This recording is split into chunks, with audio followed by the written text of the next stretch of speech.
the first half. I'm not going to lie. Oh, could be Wayne! I think I got my swagger back. Oh! I love it, baby! Them orange britches. Something about them orange britches. Tennessee wins! By Tennessee to one Jennings.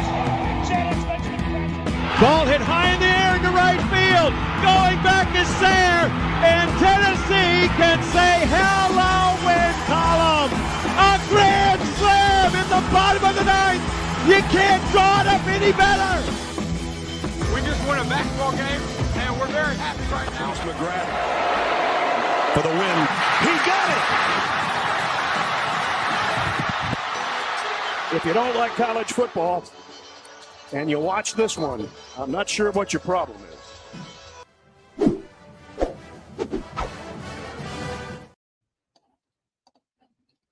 Reddit did to do, and welcome into More Important Issues. It is Thursday, March 14th. Welcome into another show, guys. I'm fired up. That video, especially there in that intro of Landon cutting the net down off of a Nerf goal after a 2022 SEC championship game, gets me like redneck fired up. Feels good. Landon, Sunday, if we do it, that Nerf net's coming down again. I might have to get you set a bad precedent. I just need you to know that. Yeah, that's fine. That's worth it. It absolutely is. I'm fired up. It's March. We got multi-view going right now here in the background at my place, which also you can build your own multi-view. No free shout outs, but shout out to YouTube TV. I've got we set up the TV at work.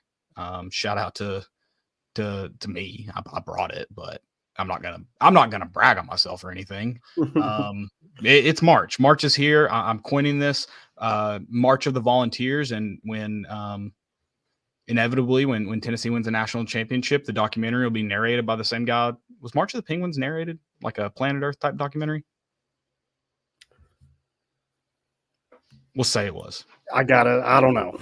I've never seen it. I feel like it was in theaters for years, and I haven't seen it once. A lot of people liked it, but I was more about those like Penguins from Madagascar was more my speed. So yeah, March of the Volunteers. It starts tomorrow. It's Mississippi State. I got to be honest. I'm just going to like flat out put it out there. I don't like playing a team that beat you that you didn't get. Like if it was Texas A&M, different story. You beat them once. I feel better. I feel okay. I don't love the thought. That's it. Matchup wise, we're fine. But the thought of it, don't love. I'll just be honest. Yeah, I think the good thing about it is like every team that you've lost to, you've come back and beat. South Carolina, Texas A&M. Kentucky, you beat them once pretty handedly.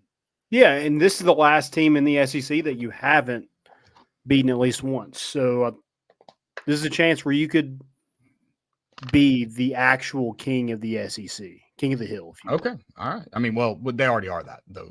We are, but just declare, just so there's no stamp of approval. Exactly, final stamp. Yeah, Mississippi State can't just go and be like, "Hey, we were the only ones that didn't lose. Swept them. Yeah. I mean, you got to get. We passed the executive branch. We're going to legislative tomorrow, and then Sunday would be judicial branch and would be official like kings of the SEC for sure. Yeah, I agree. Yeah, it's a checks and balances, Landon. Checks and balances. Yeah. I am fired up for this. It's been last night was a fun one, dude. I don't think an arena has been that noticeably packed for Wednesday night games that I can remember in recent years. Did you get to watch any of Missouri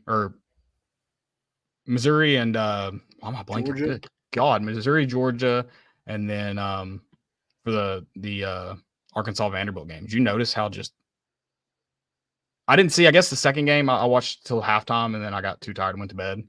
But the first game, there were quite a few people there. I was very impressed. Yeah, I bet on Georgia just because, like, Missouri, you already lost 18 straight SEC games. You can't win one now. You don't get the benefit. I'm a sicko. I was rooting for one of them to win the tournament. Oh, that's electric. Mm-hmm. Yeah, that would have been cool. But 0-19 is pretty awesome. But it's been done before, hasn't it? Or did Stackhouse get a win? Or not? or Bryce Drew. I don't know. What Vanderbilt team was that went pretty close to 0-4, if not 0-4? It had to be Stackhouse. Stackhouse, yeah, I think Stackhouse went. Did he get one win? I don't remember. But anyways, yeah, you listen.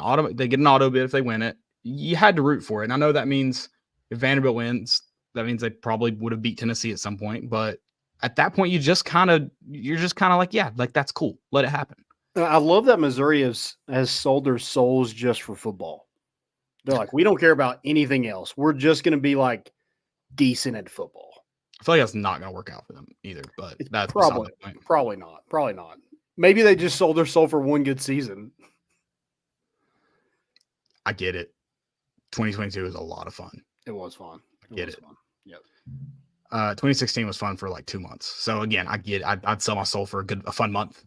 But they're really bad at basketball. Really bad at baseball. So I genuinely think they're just bad. I don't think it's by decision or maybe even a fault of their own. It doesn't help that they're in just nowhere USA. They've got Branson. That's about it. Jefferson City. They do have a Jefferson City. Mm-hmm. They do have St. Louis, but let's be 100% honest.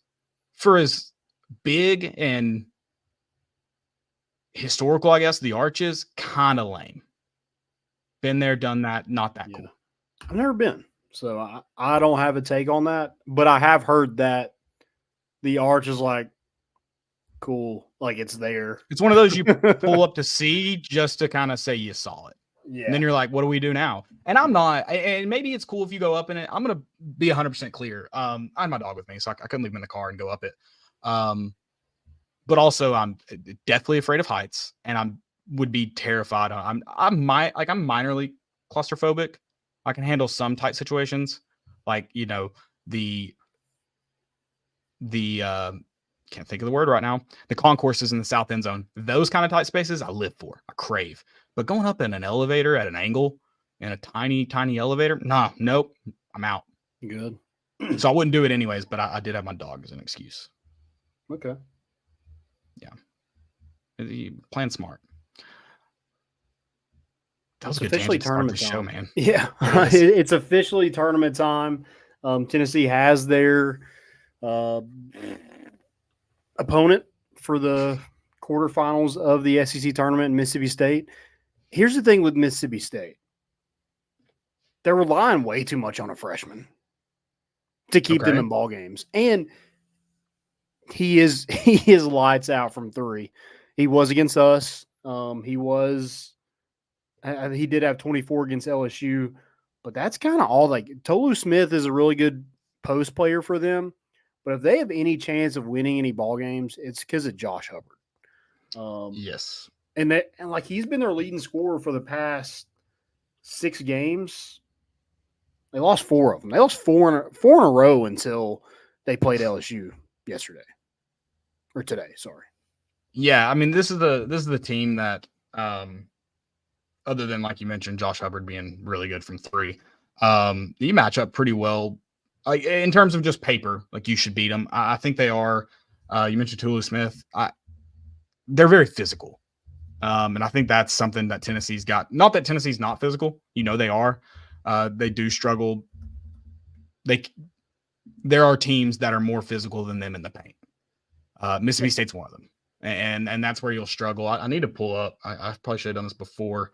I don't remember the rebound breakdown in the first matchup, but I can't imagine it would be even if Tennessee somehow won it. I can't imagine it would be in great. Oh my God, it was dead even. I was about to say I can't imagine it'd be great in Tennessee's favor drastically. Yeah, they're willing to get down and get dirty. Mississippi State is. And so, I mean, it's not just the greatest matchup of all time, but on paper, Tennessee's better. I mean, you can look at wins and losses, but you can also look at points for, points against, rebounds, assist. Like, I mean, they're better. Yeah. And a lot of things that kind of stick out in that last matchup that has kind of like been the story of this season. When Tennessee loses a ball game, they have a bad first half, usually. Yeah. Tennessee in this one, when they played Mississippi State the first time, scored 22 points. Kentucky, they scored 29. Vescovi, Josiah, Jordan James average or combined 5 points. Yeah, I can't. Can't You don't have like it. that. And it's not just the 5 points. They also didn't really impact the other scoring columns. Vescovi had 4 assists. Josiah had 6 rebounds. That's great, but Josiah's got to do what he does best and fill the stat sheet. Like he should have something in every column.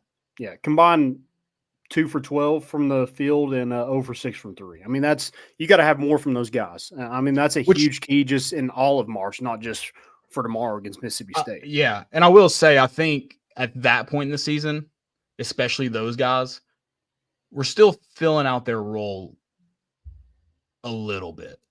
Like, I don't think it had been at that point. I don't think it had been 100% like not just Dalton Connect, but also Jonas Adu, who fouled out of that game. This guy Ziegler, who had 26. Like, it wasn't exactly. We know who needs to be shooting the ball the most. Mm-hmm. So I mean, I think this is not a different Tennessee team, but a more polished Tennessee team than you saw in Starkville early second game of the SEC slate. So I mean, I think that Tennessee has, yes, they've improved, but I think more so they've learned who they are. Yeah. And played to those strengths. That's another thing with Jonas Adu, though, too, real quick. He's got to find a way to be physical without committing fouls. It feels like when he's his most physical, he gets into foul trouble, which you love it. You love that he's willing to get down and dirty, but we need him in ball games. And so he's got to find a way to do that. Yeah, I think he gets in a habit a lot because he is such a good rim protector, is just like swatting at the ball. So when he gets in bad position, that's what he's doing is swatting and getting fouls. Hey, live to see another day. Yeah, if they get good position, no need to hack. There's no need in it. Yeah, and being a good rim protector, yes, blocks is the stat you look for. But when you watch games and you see a good rim protector, it's also someone who discourages people from going to the rim. They're in the right position. Their hands are up, and they make shots difficult. They don't necessarily always get blocks. And so, yeah, we need him to be a good rim protector in terms of stat category. We need him to get blocks. But more than anything, we need him to be in the game so that he can redirect shooters. You don't want that lane to be easy. And that's what Jonas Adu gives you on the defensive end, even when he's not making blocks. And so you need him on the court. Tobe Walker, physical guy, has really good spells of basketball. He's not the rim protector that Jonas Adu is at all. Yeah, he's the one that you could afford to foul out. Jonas Adu is a first-team All-SEC player.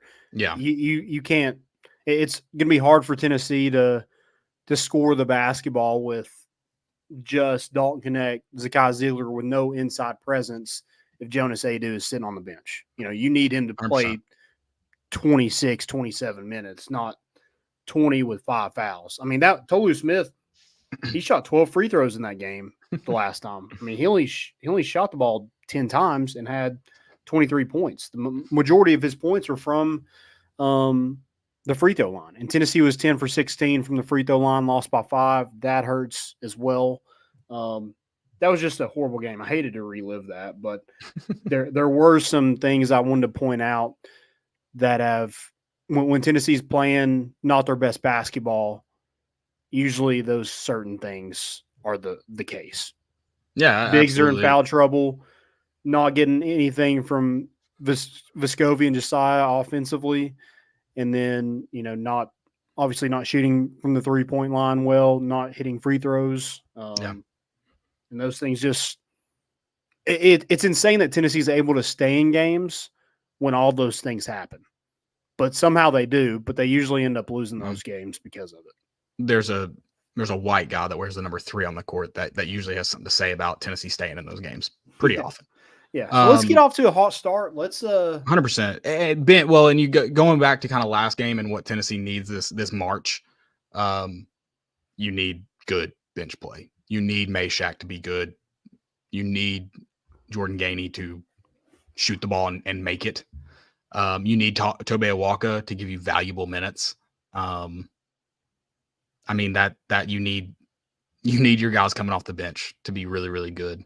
especially tomorrow because it will be physical. And so there are probably going to have to be some fouls that you just kind of eat. But that's why those guys are going to be important because there may be slim minutes for the starters. Hopefully not too many of them in the first half. Yeah. If it were up to me, my game plan in this game, I'm shacking the hell out of Josh Hubbard. I'm starting Tobey Walker, JP Estrella, and you just get them out of the game as fast as possible due to foul trouble. They should be fouling somebody. I'm having Jemai Meshack on Josh Hubbard the entire time. I mean, know what he had for lunch, know what he had for dinner, know what he had for breakfast, know what he had for dinner 3 days ago. That's what I want to know. Jemai Meshack all over Josh Hubbard. Like a dog, like sniffing butts, recognize them kind of deal? What are we doing here? How are we knowing what they ate for dinner? Yeah, more like a yeah. We're facing them. Okay. I didn't know where you were going with that. No. They are the Bulldogs, and we have Smokey as our mascot. So I mean, it's possible. Mm-hmm. Yeah. Also, if somebody wants to dunk on Mississippi State like Admiral Schofield did a couple years ago in the SEC tournament, that'd be cool too. You got some guys that can do it. There's some guys out there that can do it. Maybe not as quite as authoritative as our man Admiral, but they can do it. Yeah. I mean, put DJ Jefferson in the game and just let him freaking cram on somebody. So I looked at you mentioned Josh Hubbard again, which you should be. But Wes Rucker had a tweet saying the battle of two short kings, Josh Hubbard and Zakai Ziegler. Would like to preface this. I'm just as short as Zakai. He's not 5'9", right? There's no way. That's what he's listed on the roster. I don't know. I've never been up to him in person to know how tall he is. He doesn't look that tall on the court, but also those guys are really I feel like he doesn't look that tall anywhere, though, to be fair. Yeah. Yes, the court he does look short, but anywhere, I don't know. Anyways, Josh Hubbard's listed at 5'10". I've never really paid attention to how short he is. I just feel like 5'10" is a lot taller than Zakai. And if you're 5'10", I know it's basketball. I'm sorry, you don't get to claim short king. I will gatekeep short king. You don't get to do that. Just because you play a sport with abnormally tall people. It's not how it works. Mm-hmm. Which I doubt he's claiming it, but get your man Wes Rucker, Josh Hubbard. Yeah. I mean, just knock him off the 3-point line. Make him make – I mean, he can make some 35-pointers, but – well, I think that's the thing, too, is – 35 footers, not 35 pointers. 6'1". You got to – I think with him being their own – not their only threat from three, but their most prominent threat from three.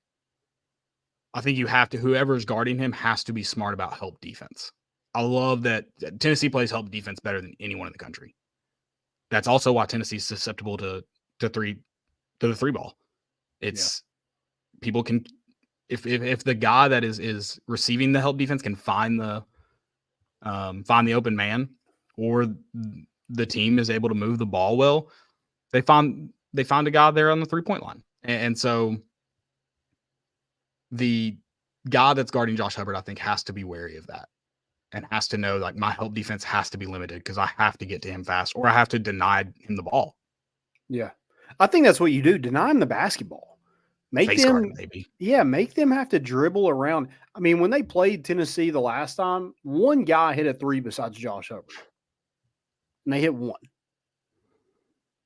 Well, I mean, he's about all they got that's going to do damage to Tennessee from behind the arc. So let's, I mean, play Meshack 35 minutes or however long Josh Hubbard plays, and let's just Meshack the crap out of him.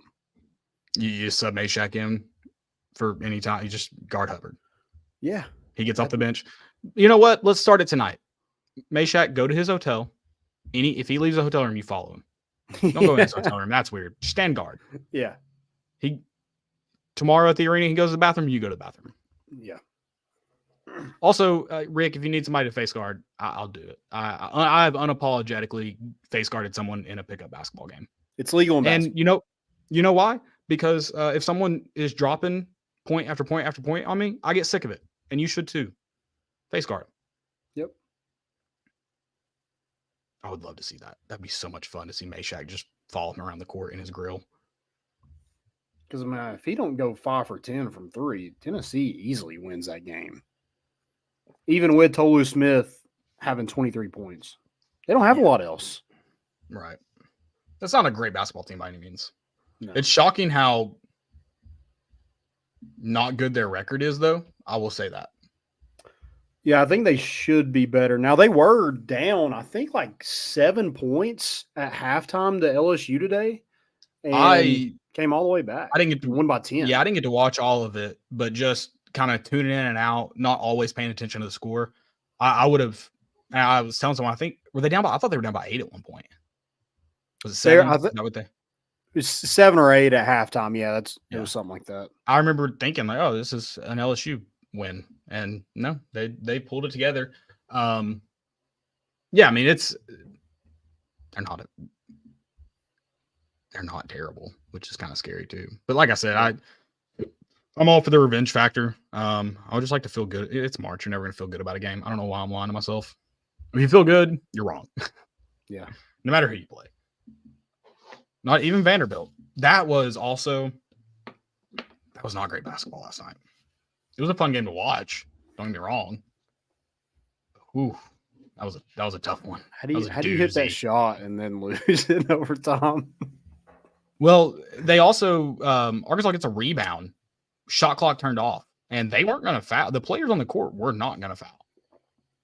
They let like 3 seconds run off before they could get because they went to just guard them. And I was like, guys, you are aware they could just run the clock out here, correct? Okay. Yeah. We're on the same bold page. strategy. We're all on the same page. Oh, I love March, dude. This it just fires me up. We do it. Go ahead. I was just gonna say this is by far. If you're just a fan of sports in general, this is by far I'm not saying it's like the best part of the sports calendar, but the most fun. It's the most fun part of the sports calendar. Oh, agreed. Because I would say the best that is also a lot like a ton of fun is I mean all of college football is, but in terms of just my favorite is probably like late September, early October through championship week. Yeah. Yeah, it's like the whole bowl season is just like packed too drawn in out. Just like, yeah, a couple weeks. See, I'm okay with it being packed into a few weeks. I just wish you didn't have to go, which it is better with all these random bowls now. They start earlier. They don't go they don't start around Christmas all the time. But I hate waiting a month for the national championship, even the playoff. You wait you wait 3 weeks for.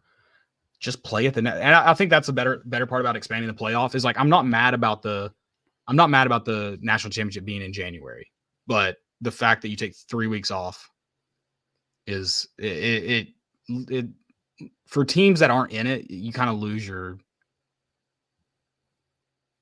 the luster of it. And the week of's always building up to it is always fun, but you just kind of get, all right, let's get this over with kind of deal. Yeah, I mean, you take so much time off for one game and then it's over. Yeah. Just like I want more, I need more. You just don't get it. Yeah. Yeah, March Madness is incredibly fun to just follow. Even those I think my favorite time is those first 2 rounds when there's literally multiple games on at the same time. And TV, baby. A lot of them are blowouts, but you're just like, man, there's some that are closer. So you turn it over to that True TV or whatever weird channel that no one watches any other time of the year. Oh yeah. I mean, that's another part that's kind of underrated is the random TV. You find out people that don't normally do basketball games, sometimes don't even do sports at all. They have them on. Yeah. Because I guess TBS, they still do baseball, correct? They still do all the Atlanta games, right? Or at least home games. Yeah, they do a lot of that. Yeah, so at least they've got that going for them. I don't know if TBS does that anymore. Because I think they do. Don't they do Bally Sports now? Does Atlanta do Bally Sports too? I think so. I thought Atlanta had some deal because something with Time Warner. I thought they did TBS, but yeah, that makes sense. I don't watch Atlanta baseball. I don't either. Yeah, we do have a question about March in Tennessee. So, what are your keys for the Vols in March?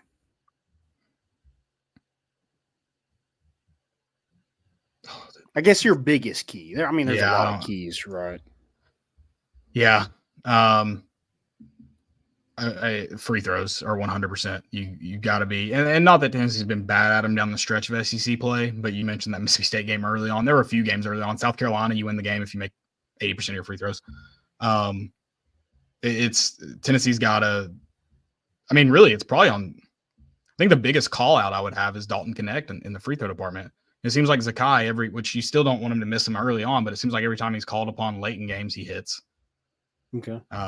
Seems that's like your biggest key to winning in March or getting to the Final Four. I thought we had more than one. Oh no. So I was going to start kind of rattling. I mean, but yes, that's a huge one. You're going to, like I mentioned just before, Tennessee doesn't shoot 60% even against Mississippi State. They probably win that game. They definitely beat South Carolina. Yeah, free throws win and lose your ball games. You got to hit those. Yeah. I think one of my next, and then I've got sorry, I didn't know it was just one. I didn't know it turned into one big. Yeah, I changed it a little bit. I then said key, your biggest key. Okay. Because we could probably go on forever about this. I think my main one is just help from Josiah and Santi. Like those two guys, I think are the difference in losing in the Sweet 16 and winning a national championship. I really do. Yeah, I would 100% agree with that. I mean, they are crucial for so many reasons, and they're gonna. I think we know what we're gonna get from them in every other department other than scoring. But you need them to get points. Yeah, you need them to be who they are, and then you need them to score points. I mean, I stand by it until I'm proven wrong. If they score 16 combined, I think Tennessee wins every ball game. Yeah, and I'm not saying that's required for Tennessee to win, but if they do that, Tennessee will not lose. I would say my biggest key actually goes to Rick Barnes and how he manages games. And I think I said this, I was talking to my brother last night. I feel like he's managed tough situations early on, especially in games, really, really well this year. I'm not someone I don't love Rick Barnes' timeout policy, but I'm not someone that's super harsh on it. Basketball's a game of runs, and calling a timeout doesn't magically stop runs. If it did, every team that called a timeout would win ball games. No. So I think he's gotten better. I think he's more in tune this year for whatever reason. I don't know if it's veterans on the court that are communicating. I don't know, but he seems to be more in tune with it. Seems like there's been more well-timed timeouts from him. And then I think he's done a better job, it seems, this year of he's classic 2 fouls in the first half, you're sitting. I don't know if he's done it with anyone else, but he seemed to give Dalton Connect more leeway. Yeah. And I think you have to know, regardless of fouls, who you need on the court at any given time. And yeah, that's on the players. You don't want those early cheap fouls, but I also want Rick Barnes to do a better job of knowing what you need in that moment. Because like I said, basketball is a game of runs. Who can sustain runs for themselves the longest and who can sustain them the opposite way and fight off the losing runs. And so I think you don't want to lose the game early because you weren't able to sustain a run because your best player, your best defender, or your best rebounder is sitting on the bench with 2 fouls. Yeah. Because if you're going to lose the game while they sit there with 2 fouls, why does it matter if they're playing with 3 or 4 later on in the game if you're going to lose? And so I think you've got to manage that roster better. I think he's done a better job this year, but we'll see what it comes down to here in March. Yeah, there have been some times where you're like, where is Dalton Connect? Even though which I don't think that's so much about foul trouble, to be fair, but yeah. Yeah. But yeah, part of my next thing kind of leads off that a little bit is just a fast start in the first half. If you can score close to 40 points, I mean, I think the maturity of this basketball team with all the seniors and veteran players that you have, it seems like the second half is fine. Like we usually come back, but it's that somebody gets in foul trouble. It kind of takes us off our game a little bit, and then shots aren't falling, and then we're not hitting free throws, and we're fouling and giving up threes. Like, it just seems like it kind of crumbles under us a little bit until we get to halftime. They're like, okay, find your footing. We're good. We can come back. We have the firepower to do so. We have the best scorer in America, and let's trust in that. But I do feel like in the first half at times we just go cold, and not even like freezing, frigid cold, like Mount Everest cold, where we couldn't throw it in the ocean. And I think too, that's on, I mean, yes, it's always gonna be on coaching, but it's also on the guys on the court and knowing when the best shot in that moment, the best shot opportunity you get in that moment may not be the best shot in that moment.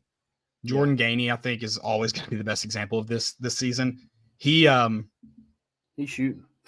he's shooting, and I think he's got to know that some of those the wide open threes are not the ones I'm talking about, but the ones that you find yourself with a good look, but maybe we could find an extra pass or something like that. I think you have to know that when you're shooting cold, find another option. Be willing to go to the rim is kind of the end of that. Yeah. And go where the shots are easier. Or I guess higher percentage would be the right way to say it, because it's not gonna be easier going to the hole. So yeah, I mean, I think, you can't go ice cold, but I think again, where basketball is a game where that happens, you have to find other ways to score. Mm-hmm. Yeah, and a lot of like guys that have carried you when it's gone cold is getting it inside, getting it to Adu. I would like to see, if you're going cold, I would like to see that lineup where Adu and Awaka go in, and we're just feeding the post. If nothing else, we're getting fouls where, like, maybe they're in the opposing team's in the situation where they have to sit guys in that first half. Yeah. So they're not able to get hot. They're not able to score 40 or 50 points in a first half on you, when you're cold, and kind of keep it at level playing field. And then, again, when we find the second half, it seems like everything kind of clicks for us. Yeah.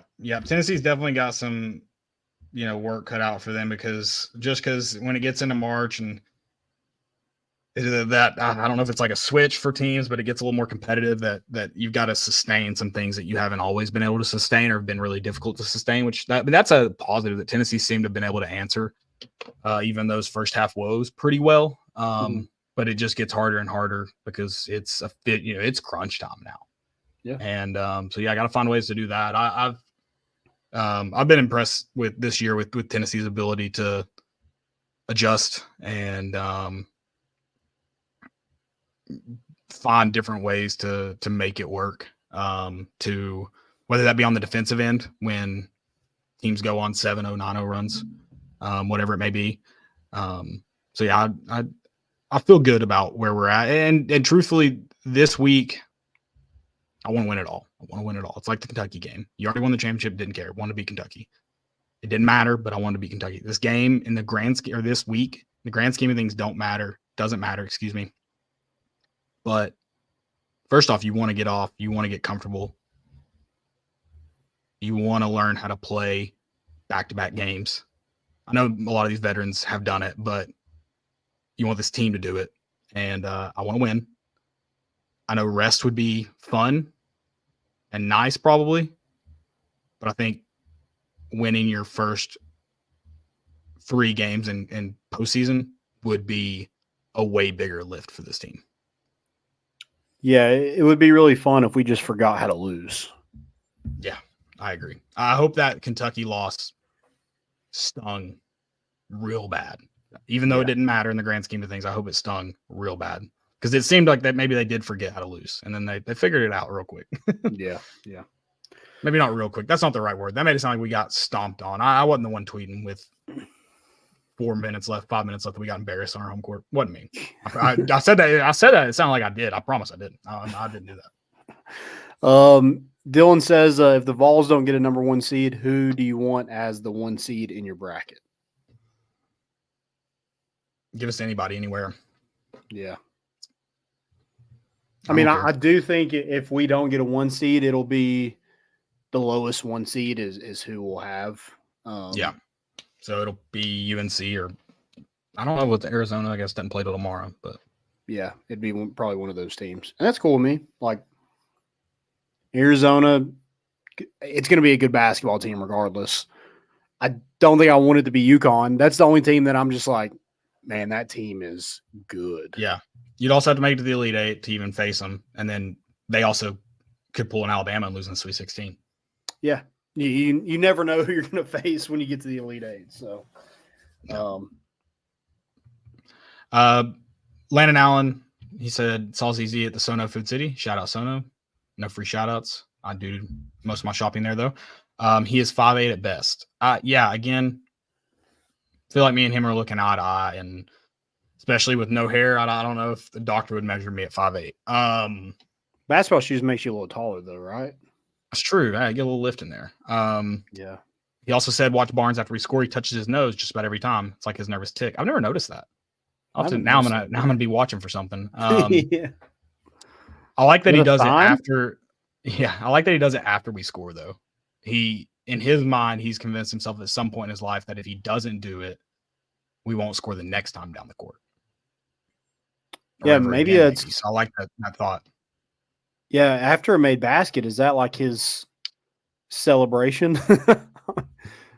He's like, I can't do anything else right now. I'm not going to run on the court like Buzz Williams, but I'll go ahead and just touch my nose. I hate that you brought that up, Landon, because that's wrong Landon. Well, other Landon that I'm gonna be staring at Rick Barnes all day tomorrow. Yep, should be fun. Love that March is here. Hopefully, the next show we're talking about cutting the nets. Hopefully, we are cutting the nets. Might be cutting the nets down the next show. You never know. You never know. It's March, baby. It's like a nose wipe. So he hits one of these. Maybe he's up on the sugar. I don't know. He's got to stay awake somehow, right? He's getting old. Yeah. It's just for the nighttime games. Maybe it's like he's just got a little bit of salt right there, and he's just a little smelling salt. Yeah. Just get some wake up. Yeah, gets him fired up. All right. Let's get into some spring practice starting Monday. And just talk about some storylines. I just want to talk a little bit of football because sometimes, like when we're deep in basketball, baseball starts, like you forget, like we have a really good football team too. Well, you say that like it's been a common theme in the last few years. It's more been like, I hope we never have to talk about this ever again. Yeah. But it's definitely the last 2 years have been. You really want to. You don't want football or basketball season and baseball season to just fly by, but you're also like, I could go for some Saturdays in Neyland. I can do that right now. For sure. I'm going to be 100% honest. Regardless of how good we are, spring practice is very underwhelming. It's I feel like this is recent kind of deal, but I feel like it's turned into NFL preseason where the guys you really want to like find out about and see, they don't, or maybe not even find out about, but also they're just really good. So you want to see them, don't participate for a variety of reasons. Yeah. I think it's more of just like, they're very careful with everybody. Which is fair. Yeah. Get me fired up every once in a while. Yeah. I think my main thing is like, it's another spring practice going into it where you know exactly who your starting quarterback is. So that's got to be a leg up for a lot of people in the country. I mean, even just your team, you probably feel you're not kind of looking around and looking for the next guy. Who's it going to be? You just have he's your leader. He's your quarterback. He's QB1. So, yeah, I mean, that definitely feels good. And it's nice for that, talking about storylines, it's nice for that to not be a storyline. Mm-hmm. Yeah, it's just like, Nico, this is your team. Just get better, improve. And maybe I think that's a big thing too, where like Like his sole focus should be like forward, not looking behind him like, oh, this guy's like right on my tail. There isn't one. Right. No offense to Jake Merklinger. It's just the reality of the situation. He is the starting quarterback. I'm not saying that Jake Merklinger couldn't be a good quarterback. I don't know. I haven't seen anything from him at the University of Tennessee. So hopefully he can get there, but like exactly who the starting quarterback is, and that's Nico. Yeah, I think even if it was two good quarterbacks, I don't know if I'd two. I mean, I guess one wouldn't be proven regardless. But even if Hendon had come back last year, and it was a Hendon or it was one of those things where it's like, well, Joe Milton could play his way into a starting role. I still don't think I would enjoy that QB competition. It doesn't make you feel better that one guy hasn't cemented himself. Yeah, and that's just not the case here. Going into, I think Jake Merklinger could be good, but you at least have a guy that cemented himself. When's the last time it's worked out for Tennessee where we've had a true quarterback battle and that person won? And you're like, okay, like that was good competition. That was good for this football team. It hasn't been the last. No, it was, and there really anything recent. It did till mid-season, but Eric Ainge and Brent Schaefer was probably the last time. Yeah. Dobbs didn't get the starting job until Worley was gone. He or hurt mid-season in 13 and 14. Hendon got it by default. I guess he did come back and then but he was the guy again, at that point it wasn't the reference I gave you of Joe could play his way into it. No, I mean you had a cemented guy there. Yeah, so I would probably off the top of my head I'd have to say in terms of it working out, Ainge and Brent Schaefer. Yeah.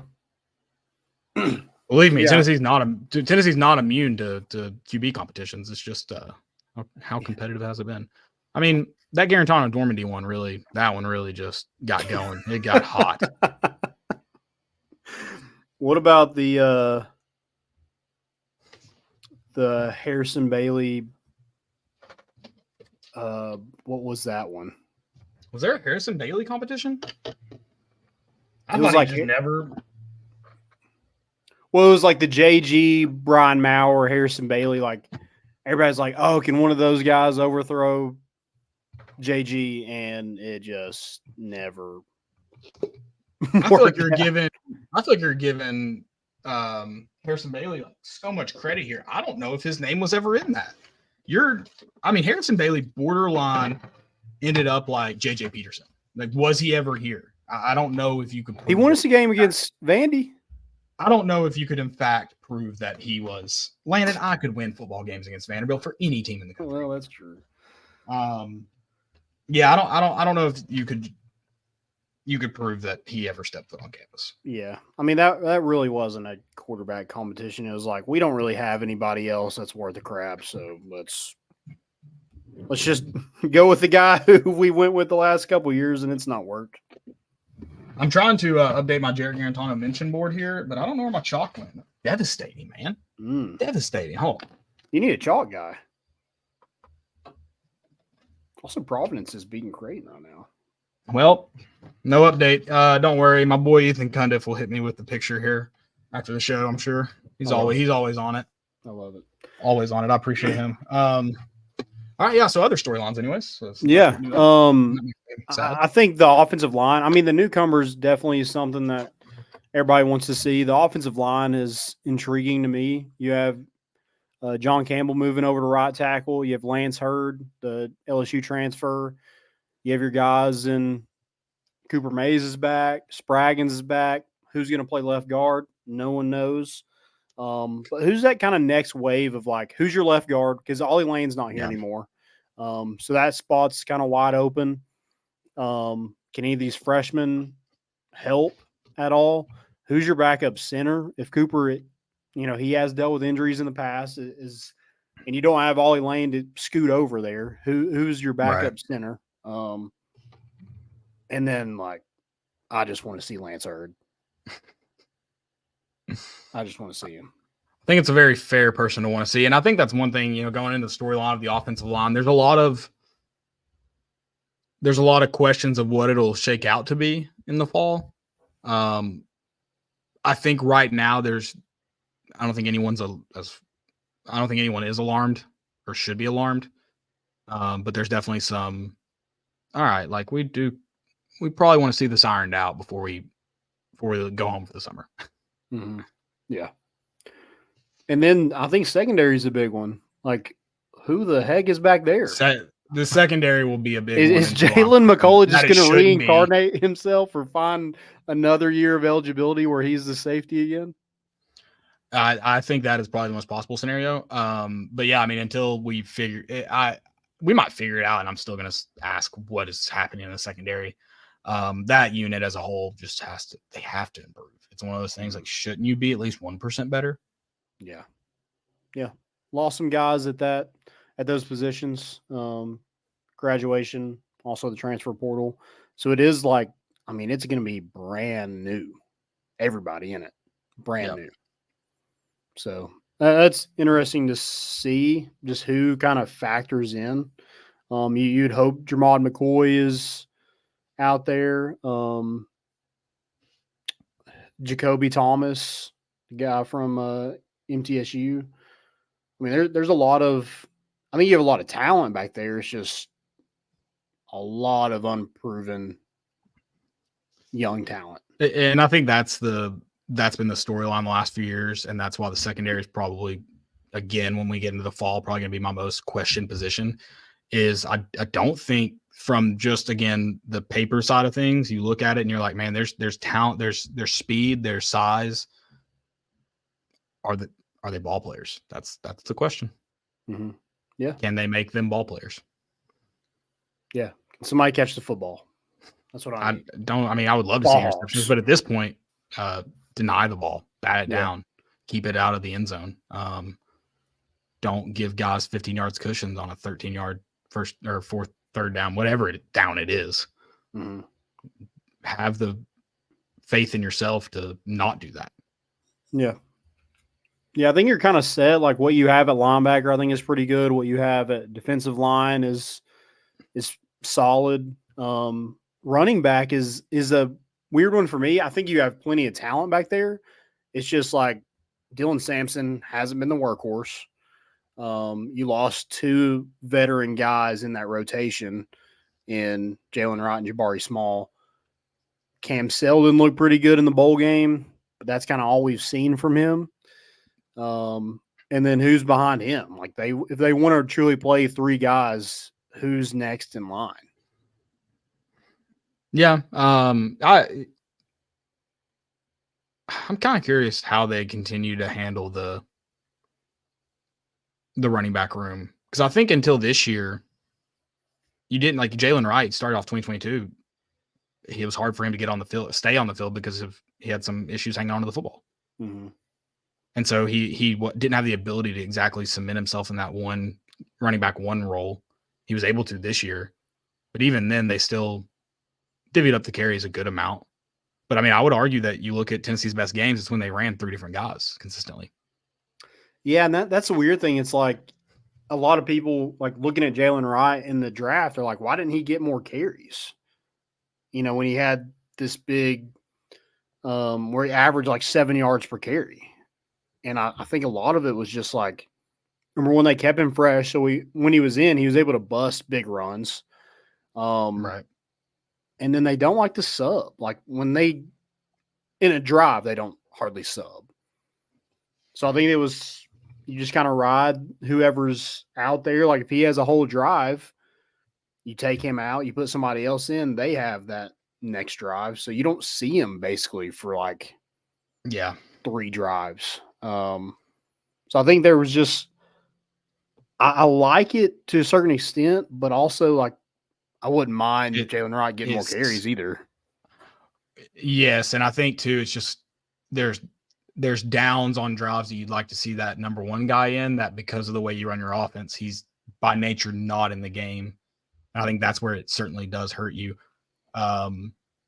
I think it would take a deeper dive to see like how much it impacts you, because like I said, it seems Tennessee's best games, you had a good split between 3 backs. Yeah. I don't know the rhyme and reason. It could be by coincidence. I don't know. Mm-hmm. But yeah, you would love to see Jalen. Last year, I've seen Jalen ride in on some bigger downs, have bigger impact's probably not the right word because he's your biggest impact guy. But a more crucial impact, maybe a more direct impact. I don't know. Just like, you know, be able to use him in quality down and distances that you want that best running back in there.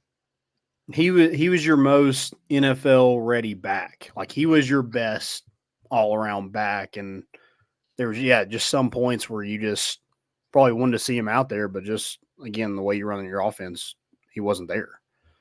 And so listen, with a he's third a and player's coach, he's keeping tread on the tires, Yeah, with a 3rd and 1 up the middle, like, I like to see Jalen ride, but sometimes you got Dylan Sampson, and I think he's great at what he does, but like when you're just running straight up the middle, I don't know if that's my first choice in a back.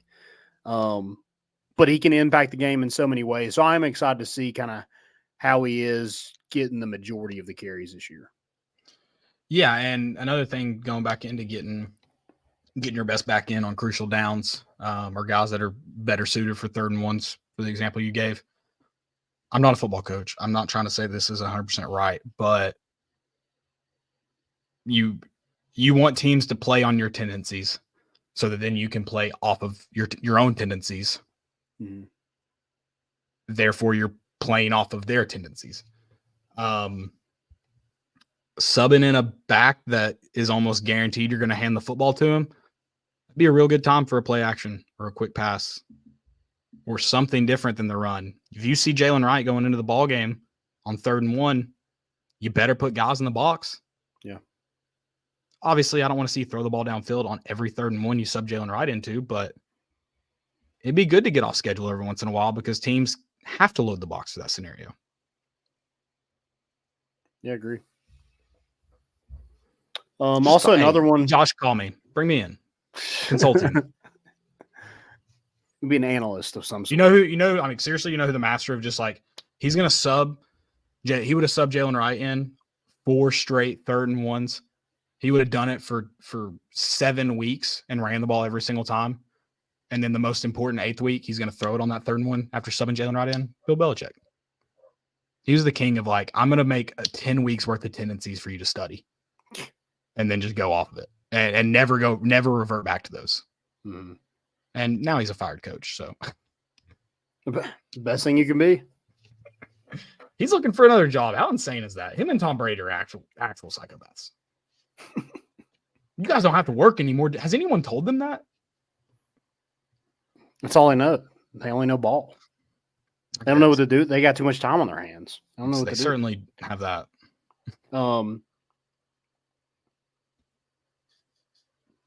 It looks like NC State's going to beat Duke. Ooh. Jay Billis must be pissed.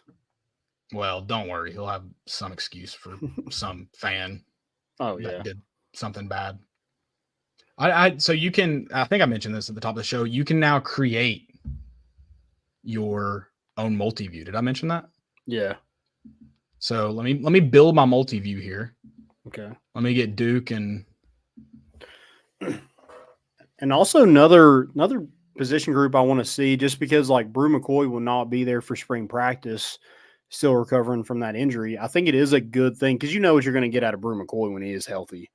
I think it's a good thing to get more reps for Mike Matthews, Braylon Staley, Chris Brazel, a lot of those pass catchers that probably wouldn't get those reps, when you had a Brew McCoy out there. So I think that's a big thing. And, I'm excited to see kind of what those freshmen look like. Boo Carter's another freshman on the other side of the ball. I can't wait to have him and see him in pads. Yeah. Yeah. Speaking of either side of the ball, someone I would like to see, he's just so good. I would like to see him do something else. And I'm not saying even all game starter, anything like that. I would like for them to find ways to let D. Williams be impactful. Yeah. Well, he's gone. Oh, yeah, he is. And that sucks.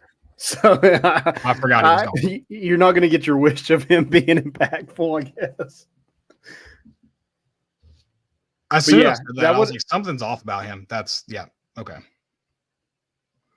Well, that's I'm not gonna harp on that too long. I hate that they couldn't make him more impactful. Next. Yeah, it was kind of that Evan Berry kind of thing, where it's just like we want you on the field more. I forgot he was so old because I thought he came here as a freshman, but he was a JUCO transfer. Yeah. But yeah, it is that same Evan Berry thing. Well, and Evan even more so because you have his older brother. Yeah, you're just like, please, like, let him on the field, and you're like, I mean, what's he gonna play besides safety? And like, I don't know. I think you're just kind of an in between, like a good football player, but you're not a great player at any position.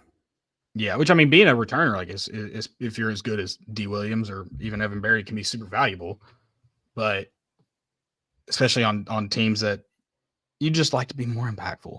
And I think you said the reason I said that about D. Williams too is because I mean, I feel like that's going to be a tough. I'm interested to see kind of how the Boo Carter situation shakes out in terms of where is he impactful, because I think there's so many places he could be impactful.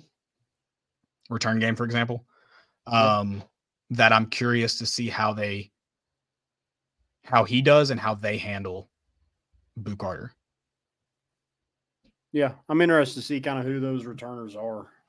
He's got to be at least a one, because I was thinking he would be kick return for next to D. Williams when I was imagining in my beautiful world that he was still here. I got to imagine he's used in it. I don't know how often, how much, but that's speed, man. He is speed. You would think. Yeah. And has that quick twitch too that you like to see in a punt returner. A fart in a skillet, man. Exactly. All right, let's move on to, you got anything else for spring practice?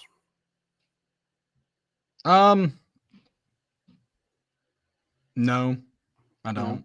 No. Okay. You have a good friend to tell us about? I do. I'm trying to decide how to, let me do the good friend thing and then we'll talk more about that. Okay. Guys, when I tell you today, it was crucial. I had quite the afternoon. And so I had to wake up. I had to get in a better mood, and I went to Old Reliable. I went to Grade A Grounds Coffee. I got home and I was like, man, I got to do a show tonight. And it's been a tough afternoon. I got like $1,000. Just to let me let you all in my life real quick. I got close to $1,000 stolen from me on someone got my credit card information and debit card information. And it really pissed me off, put me in a bad mood. And I needed to wake up because I could have just fallen asleep after that. I was down and out. I wanted to do the show. And so I went to the good old faithful Grade A Grounds. I made me a B is for blueberry, and I got things rolling. And oh my gosh, it's not just a morning wake me up, guys. It is for everything. Grade A Grounds is just excellent coffee, delicious. Caffeine is top notch. Clearly, as you can tell, I'm a little wired. So make sure you go check out Grade A Grounds. Let me tell you a little bit about them. They are a local coffee roasting company in Kingsport, Tennessee. They're owned by 2 educators in the Johnson City area. Not only do they want to bring you great coffee, they also want to support their community and students. Every purchase you make through Grade A Grounds, 5% of that is going to a nonprofit that supports students all over the Tri-Cities. It's called Coalition for Kids. That money is going directly to stock classrooms. Best part about it, my favorite part about it, is you get a label that's created by students. You're going to see their artistic talents on display in your kitchen prominently wherever you got your coffee station. I think it's a really cool thing that they do to kind of show you get to see who they're supporting. And so I think it's really cool. And you guys will really enjoy the bag. So make sure you go check out Grade A Grounds. Shout out to Grade A Grounds. Love this partnership. Excited for we've got an announcement coming soon in regards to an event we're doing in the fall, and they've done something to be really really special and be a part of that. And I think it's going to be something else to kind of make the event just a little more kind of wrapped up, I guess. It's like adding like another bow onto it. And so I'm really excited for what they're doing with that. And I don't know when we're making that announcement. I guess we'll talk about it maybe after an SEC championship or something, but it's coming soon. For now, you just get that tidbit. So yeah. I love the love grade A grounds and everything they do. And also just the artwork is just a little chef's kiss. I just love that part of it. So yeah, go check them out. Let's get into baseball real quick. So what I was going to mention. Oh, sorry. Yeah, sorry. No, I was going to mention, I think it was Turbyville, maybe. I couldn't remember who it was. I've heard a rumor that there's a kicker on campus right now that every kickoff, so I got to imagine their field goals are dong punches too, that every kickoff is going through the end zone. Not just through the end zone, but through the uprights. As a kicker, as a special teams, that fires me up. That's got to be Turbyville, right? It's got to be. I can't remember who the name they told me now, but it's got to be Turbyville. I do like our punter. I mean, I don't know who's going to be your kicker for field goals, but yeah, it's probably Turbyville. I would assume it's probably him too. Yeah, kind of excited to see what he's doing at that spot because last year he just kicked off. But yeah, I just love that. Hey, you can put a guy back there; it don't matter through the end zone. Yeah, I know. Josh Heupel and likes to do those, try to get them pinned inside the 25, but I think it's a little demoralizing to tell a team that you're not even getting a chance to get a spark play. Yeah. So just kick it in the end zone, baby. Don't get too fancy with it. That's all I've got. Okay. Baseball. Sorry, I can tell you don't love special teams like I do. I apologize. No, I like special teams. I'm a holder. I don't know who the holder is, but he's got to be a great special teamer. True. Special teams, special players. I'm not going to eat the whole bag tonight, Xander. I know it's your birthday. I'm sorry. But I did want to wish Xander. I did want to wish a happy birthday. And in honor, I am getting into this blue raspberry big league chew for you. So yeah, go a very big bite. Just a little bit. Just a little cheers. A little top of the morning to you. Eh? Okay. Yeah. Yeah. You don't want to get like you did the other night. Worth it? Yes. I didn't love it. But Xander, I will do it again if you get 10 strikeouts. Amen to that. Yeah. Speaking of Xander and the boys over there at Lindsey Nelson, headed over to Tuscaloosa this weekend to take on Alabama to start a SEC play. God, I just thought of a great clip that I'm going to post tomorrow. Dylan, will you wish Xander a happy birthday from his boys Caleb and Big League Chew? Thank you. On behalf of Big League Chew and Caleb Mitchell, More Important Issues wants to wish you a happy birthday. Tweet that. Yep. And tag him, obviously. Our guy. But yeah, pretty good. Alabama's having a better start to the year than I think they expected. I think they're ranked 14th per D1 baseball right now. They were rolling at one point. They were undefeated. They lost this week to Southern Miss and lost, I think, last week to Dallas Baptist. But a 15-2 on the year. They got Gage Miller, who's a JUCO transfer, who is kind of their leading bat right now. He's batting .478 with 24 RBIs, 8 home runs. They also have Ole Miss transfer TJ McCants, who's a really good outfielder, hitting pretty well for them. I think he's on a 17-game hit streak, 23 RBIs. Their pitchers have been shoving their Friday and Saturday guys, and Ben Hess is their Friday guy. He has 28 strikeouts on the year so far.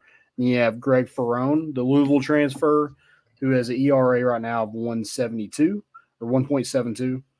So yeah, it's going to be a good weekend of baseball. Mm-hmm. I think you definitely want to get off to a good start. Don't want to be in a hole like you did last year where you just went to Missouri and absolutely laid an egg and got swept, and then you had to dig yourself out of it to get to the SEC tournament, and then find your way in a regional and stuff like that. So you just don't want to leave anything to doubt. Want to get off to a good start because it is such a gauntlet in this league. And I think a team that I think you found your stride. You have a 16-game win streak right now. The home runs are coming like crazy. You've hit 49 so far on the season. That's second in the country. I think every starter besides Hunter Inslee is Hunter hitting above 300. But the last two games, Hunter Inslee has been one of your best hitters. Yeah, and I mean he will be too at some point. Like he's at 271 right now, but everybody else above that 300 mark. Kavaris Tears is still leading the club with batting 426. So yeah, teams are rolling right now. The bats are going. You also have I feel like you have a really good rotation right now with AJ Causey, your Friday night guy. You have Drew Beam, Mr. Reliable on Saturday, and then you just kind of figure it out on Sunday. Win the first two, I guess Sunday doesn't mean as much, but when AJ Russell gets back, hopefully you see him back soon. Maybe you see him some this weekend. I know he was still dealing with some soreness, but they hope to get him back this week. Don't know in what capacity, but once he gets back to full health, I think this team's going to be good. Yeah, absolutely. And maybe, I don't know, hey, maybe you find someone to kind of make it hard for AJ Russell to get back in if they're that good.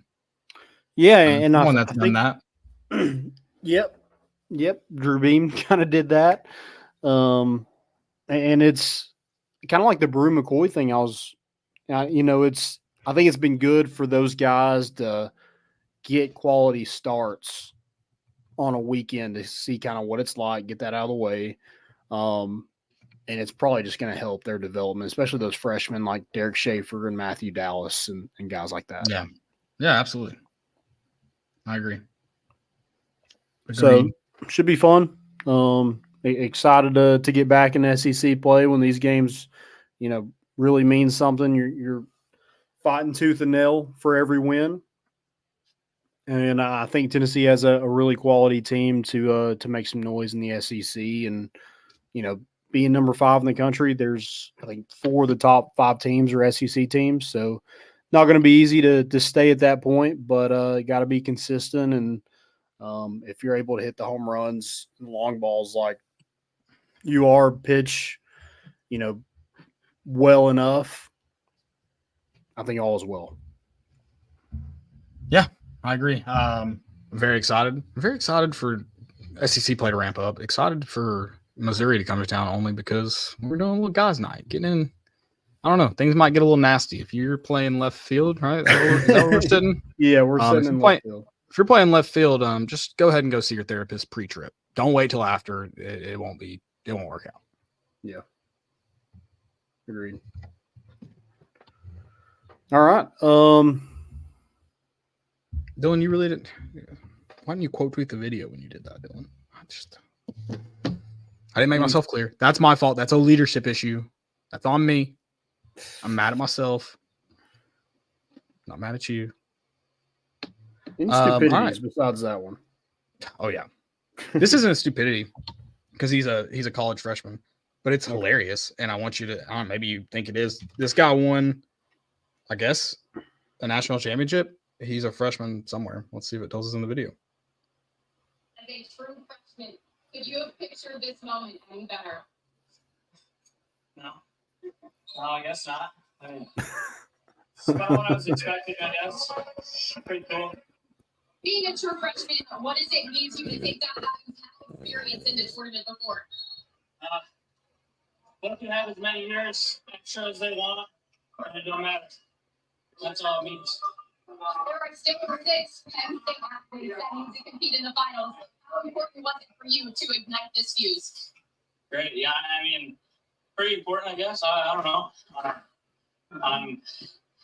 don't know. It doesn't really matter. Yeah. Still a little shocked by the moment, Brandon. Congratulations. And into nationals. Congratulations, Brandon Shane. Still shocked here by the moment, but a lot of Penn State got to see still. His face is like this throughout the entire video. Just the entire time, he just looks like which I'm sure he is ecstatic, but I like how she was like, He's still shocked by the moment rather than just, I asked some really bad questions just then. He's like, I don't know. It's not all on them. It's so how does your individual performance help others' individual performance? He's not wrong. It doesn't matter. Yeah.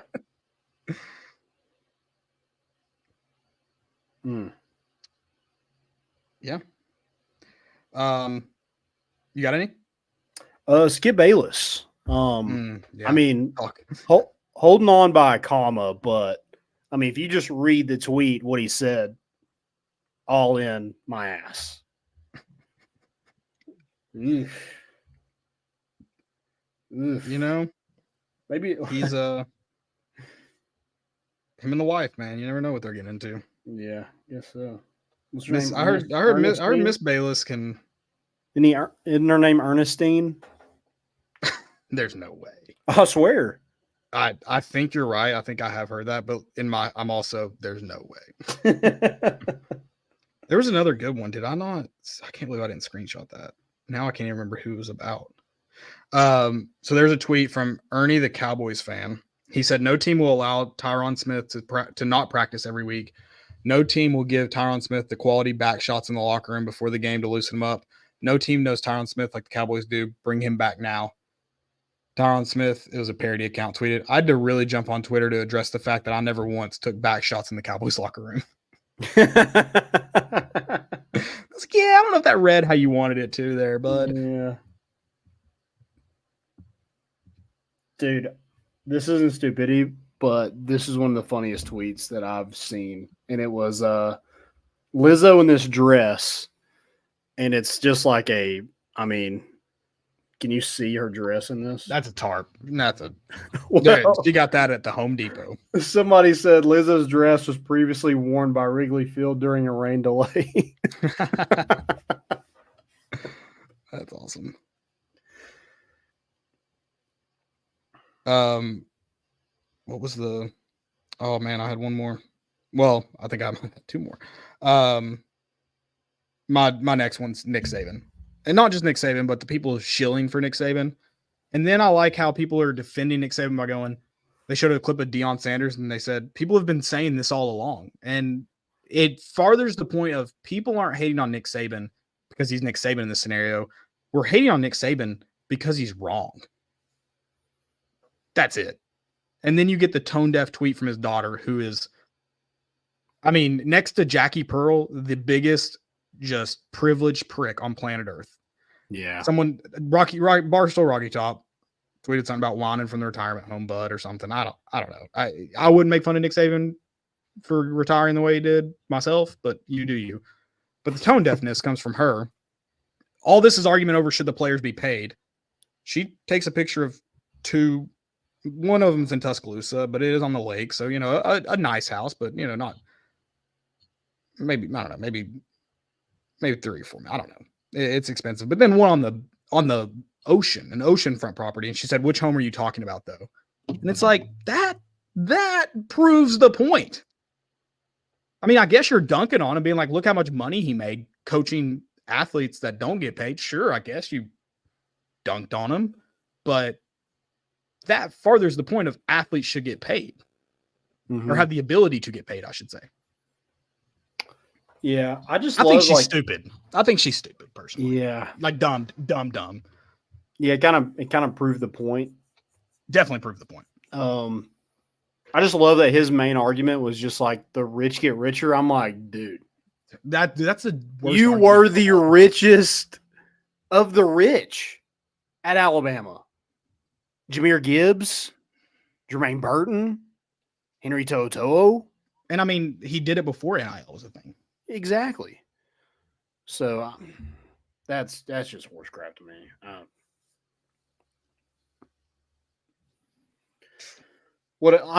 Is NIL like a real issue? Absolutely. But I'm not going to have Nick Saban talk about it. And it's an issue, though, that's not the athlete's fault, that people are trying to make the athlete's fault. It is 100%. The NCAA's fault. Mm-hmm. And that's it. Period. End of story. And it's not their lack of enforcement either. Yes, that's a problem, but the lack of enforcement results from their inability to prepare for the future, their inability to adapt, their inability to get ahead of the situation, try to manage a situation. Instead of managing a situation, they want to be the dictators of a situation. Yeah. And they can't be that. And they refuse to do anything else. And it's on the NCAA. It's not on the players. It's not on Nick Saban. It's not on Deion Sanders. It's not on any other coach in the country. But the argument needs to go away from the athletes and how they're ruining the game, because it's just not true. Yeah, agreed. Everyone wants to blame the younger generation when the older generation is running the show right now, and they're doing an abysmal job of doing so. Did I share the John Rothstein tweet? I don't. That he tweeted about March? Would have been a few shows ago. I'll read it real quick for you. Also, I figured out, because I was like, meaner than a pack of junkyard dogs. It's John Rothstein will tweet about Tennessee's defense, and it's meaner than a pack of Dobermans is what it is, by the way. But here's his tweet. He said, 13 years ago, a friend from college had his engagement party in March. I was unable to attend. He was angry, and the relationship was never the same. But I always felt that he wasn't truly a great guy. Then Kimball Walker happened. Life always has a way of working itself out. That is a wild tweet for so many reasons. It's a wild tweet. But to come to John Rothstein's defense, Kimball Walker was one of the most fun marches to watch. That UConn run was so cool to watch. So I just don't know why he dropped in. I always felt that he wasn't truly a great guy. That's shocking. But then Kimball Walker happened. There's a lot of things you should have missed for that Kimball Walker run. God. My man. Also, I like that there's some people, and I'm some of those people, where I don't want to, or I complain about so many social events because of where they happen on the calendar. But in my head, I'm also like, well, you can't really, in my mind, in my perfect world, if I drew it up, that means all social events should happen in like the month of July, and that's it. And that's not reasonable. And I understand I'm not reasonable, but it's just funny. Like, I'm like, really, March? It's college basketball, and that goes into April. January, February, like that's NFL playoffs, bowl season, basketball. Not doing it. The entire fall, nope, count me out. April, that's my birthday month. Don't ask me to do anything. Yeah, birthday month. Birthday year. It is my birthday. I have the Washington Commanders fans going crazy that they won the free agency. And do I think they improved their team? Probably. But like the additions that they made, I mean, would have been a great team like 4 or 5 years ago. Zach Ertz, 33 years old. Austin Eckler, 28 years old. Marcus Mariota, 30 years old.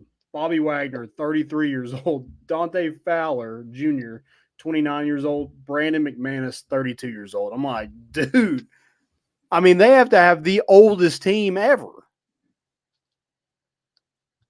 They're applying. This is the new owners of the Washington team, whatever they're called now. They're just as scummy as Dan Snyder. This is an embezzlement scheme. They're going to embezzle all of their Social Security checks. That's what this is. I know this game. It's been there, done that, brother. Yeah, that's quite the. It'd be different if you added one 33-year-old. Yeah. Or if it was a 40-year-old named Tom Brady. It would be very different. Yeah. And they do have the number 2 overall pick. They have some draft picks, but guys, let's not be crazy over, signing a bunch of 30-year-olds. I mean, come on. Who do you take early on that you're just they're clearly the franchise guy this year? I think other than Caleb Williams, I don't think there is one that I'm just like. But Caleb Williams, he's not said his piece about it. But what he said, the little he said, it hadn't looked good. Like, do you want him to be your franchise guy? Everything that's good about him as a football player seems to not be good about him as a teammate, an employee. Yeah. I don't know. I'm thinking just as like football. Like there's a Yeah. lot of worries with just about everybody else. Right. Like if you don't get Caleb Williams, like Drake, I thought Drake May would be that, but like this year he kind of wasn't great. Jaden Daniels is just running straight up into defenders like, and he's gonna get killed. Spencer Rattler, hell no. Joe Milton, no. I mean, there's not one that I'm just like, that's JJ McCarthy. I mean, he barely threw the ball at Michigan. Yeah. I don't know. Yeah. There's a lot I'm of with you. question That's marks why I with a asked. lot of guys. Yeah. Before we get into anything else, I do have another friend to tell you about, and that's our good friends at Knoxville Tours. It is never too early to think about football season. Tennessee takes on Oklahoma this season in Norman to welcome them to the SEC. Our good friends at Knoxville Tours have a great 5-day tour that will be September 19th through the 23rd that takes all the stress off of you when booking and planning an away trip. The trip on the Motor Coach Tour will take you to and from Tennessee to Oklahoma for the game and some fun stops along the way. The trip will include transportation to Oklahoma of 4 nights, hotel accommodations, a dinner show at Cattleman's, and just great fun all day long. Go cheer on the Vols in the Midwest. They will also be doing tours to Arkansas and Vanderbilt this football season. So give Knoxville Tours a call today at 865-688-6232 to book your tour and let them know more important issues sent you. There's some exciting away games. There is. Knoxville Tours is a great way to do it. Yep. Get on that right now. Do it. All right. Anything else? I think that's it for me. I think now that I don't know if we just concluded the show, I started thinking about the game tomorrow and what this week could be. And I got a little nervous, got a little butterflies going, which I like. But I feel that. Man, let's do it. Let's do it. Guys, while you're doing that, go check out rowback.com also. Get 20% off your first purchase with promo code More Important Issues. And they have the awesome Tennessee State polos there. Go get you one. I got one. Caleb's got one on the way. Just love those polos. Love everything they have. Q-zips, hoodies, T-shirts, pants, joggers, whatever you need, they got it. Go check them out. Use promo code More Important Issues for 20% off your first purchase. Love Rowback. Guys, it's tournament time. Let's get it. Let's get fired up. Can't wait. Anything else? Do you have anything to add? Okay. All right. I don't. Guys, we're good. Guys, thank y'all for listening. We're bringing the boat in, and we out.